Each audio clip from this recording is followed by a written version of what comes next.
يا ما انت كريم يا رب. الحمد لله الحمد لله، ربنا يخليكم ليا يا اخواتي يا رب. مانيش عارفه والله، لو ما كانش اخواتي كنت زماني عشت ازاي ولا صرفت ازاي، لو ما كانش الشهريه اللي بيدوها لي كل شهر دي. ربنا يخليكم ليا يا اخواتي يا رب، ربنا يخليكم ليا يا اخواتي. حلمش منكم السلام أبداً. عليكم السلام. وصلت خلانك يا احمد؟ وصلتهم يا حبيبي، ركبتهم. ربنا يخليهم ليا يا رب. والنبي يا احمد ما تجيبش سيره لابوك بالفلوس دي. انت عارف ان هو كل شهر بيبقى مستنيه ويطلع لي اي سبب من الاسباب ان هو ياخدهم مني.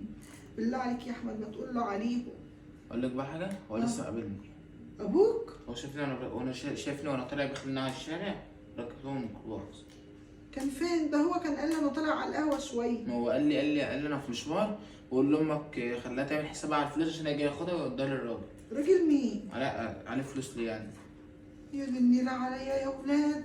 ده انا يعني في يا ولاد ده كل شهر على كده، كل شهر يستنى مني الفلوس يعني بدل خلك عامل لي شهريه عشان اصرف عليكم وعشان دروسك يا دوبك دروسك، وان كنت اجيب اكل لاخواتك.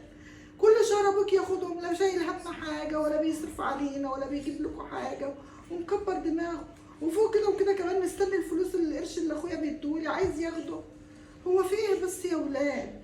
مفيش رحمه خالص منه.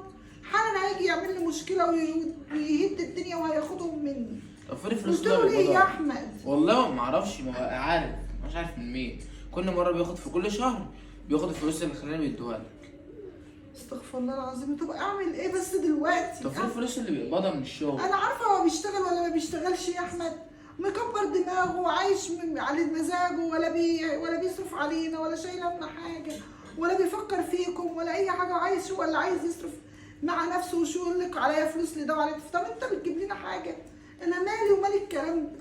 يعني لو اخواتي ما ادانيش كنا نعمل ايه؟ كان برضه كان هيجيب منين؟ انا مش عارفه احلل المشكله دي يا ناس. انا مش عارفه احل المشكله دي ازاي، اروح فين واجي منين؟ ونتطلعت هترمى بيكم في الشارع، اروح فين يا ابني؟ معلش خلانك برضه هم بيدوني مصروفي كل شهر عشان برضه اعيش واستحمل، لكن مش كده. معلش برضه ما هو كل واحد منهم له بيته وله عياله، محدش هيشيل حد ولا يستحمل حد، ولو استحملونا مش هيستحملونا التاني. ابوك مانيش عارفه هو في ايه، يفضل طول عمره كده؟ انا زهقت وتعبت، مش لاقيه له حل خالص. استغفرك يا ربي واتوب اليك. انا مانيش عارفه والله اعمل معاه ايه، اتصرف معاه ازاي مانيش عارفه. يا رب يا رب شوف لي حل للموضوع ده يا رب، يا رب حلها من عندك.